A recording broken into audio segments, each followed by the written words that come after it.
Assalamualaikum warahmatullahi wabarakatuh. Ini mungkin tidak relate dengan apa yang dipaparkan tadi, tapi juga mungkin saya nggak tahu pertanyaan atau minta komentar dari Buya. Begini Buya, saya ini lahir dari orang tua yang Islam, sehingga ya otomatis katanya Islam. Sehingga dari kecil hukum Islam, syariah, fikih terus dijejalkan kepada saya pribadi lah. Mungkin juga teman-teman begitu merasakannya. Kemudian sedangkan rukun iman ya sedikit-sedikit sajalah gitu ya. Nah tapi 5 tahun belakangan ini dengan kasus-kasus pilkada DKI, pilpres, COVID,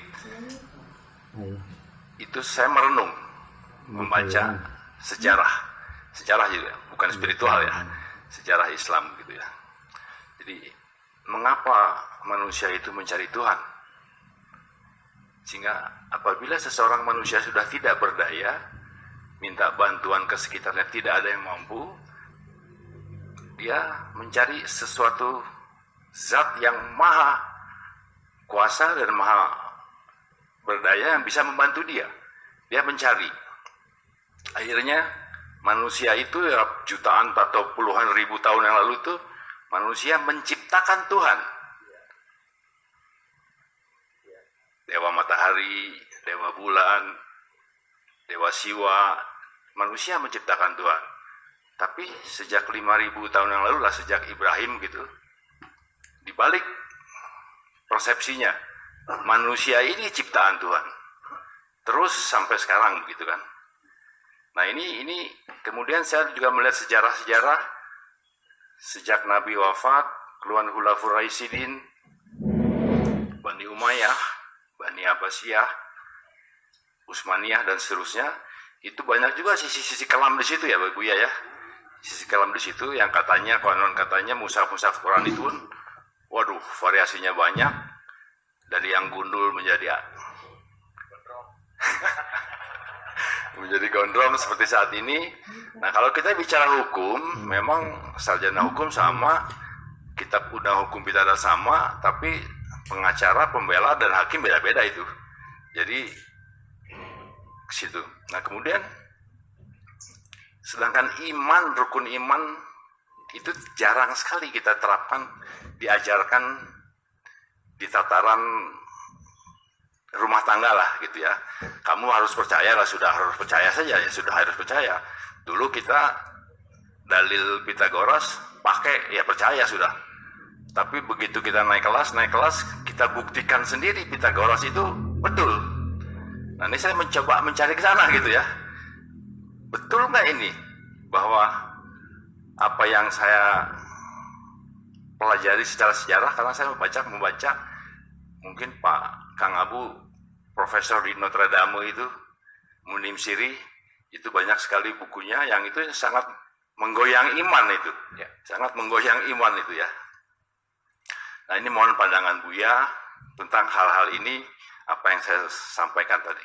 Terus yang kedua, mengapa Nobel Prize ini sudah 125 tahun Buya, tapi jarang sekali orang-orang Muslim yang memperoleh itu. Jadi ada apa sebenarnya dengan ilmu pengetahuan di dunia Muslim, di dunia Islam gitu ya? Apakah karena selalu berkelahi terus sejak Khalifah turun langsung berkelahi itu sampai sekarang terus berkelahi sampai di sini juga? Nah, apakah karena itu selalu didebatkan adalah syariahnya terus, tapi keimanannya kurang gitu ya? Nah ini bagaimana kita juga menyebarkan keimanan ini di lingkungan kita sendirilah, di rumah tangga kita sendiri. Tapi kalau secara Al-Quran, memang beberapa ayat itu, mungkin ribuan atau ratusan ayat itu terbukti bahwa ilmu pengetahuan itu sudah ditulis 1400 tahun yang lalu itu. Yang terbukti baru sekarang lah, kira-kira itu beberapa ayat yang saya baca memang bahasa Indonesianya Pak Buya, bukan bahasa Arabnya, karena bahasa bisa beda-beda nanti. Itu kira-kira dua pandangan pertama, dan yang pertanyaan kedua tentang mengapa Nobel Prize jarang orang Muslim yang memperolehnya. Apa pandangan Buya tentang itu? Terima kasih. Oke, terima kasih. Jadi ini menarik Bu ya, implikasi antara histori gitu, rukun iman, rukun Islam yang sekarang mungkin nyampe ke kita hanya sebagai dogma gitu ya mungkin, dan itu konteksnya. Dan yang kedua tentang Nobel, padahal mungkin kalau saya tambahkan sedikit, dulu sains itu kan datang juga dari Muslim gitu ya kalau kita bicara gitu. Pandangan Buya tentang kenapa Nobel sekarang orang Islam atau Muslim tuh banyak yang tidak mendapatkan itu gitu. Silakan. Persoalan orang dulu mencari dewa-dewa dan sebagainya, ya sampai sekarang juga belum hilang kok. Dalam istilah-istilah keilmuan itu jejak-jejak dari mitos itu masih kita rasakan kok. Galaksi kita ini namanya The Milky Way. The Milky Way itu artinya dari mitos.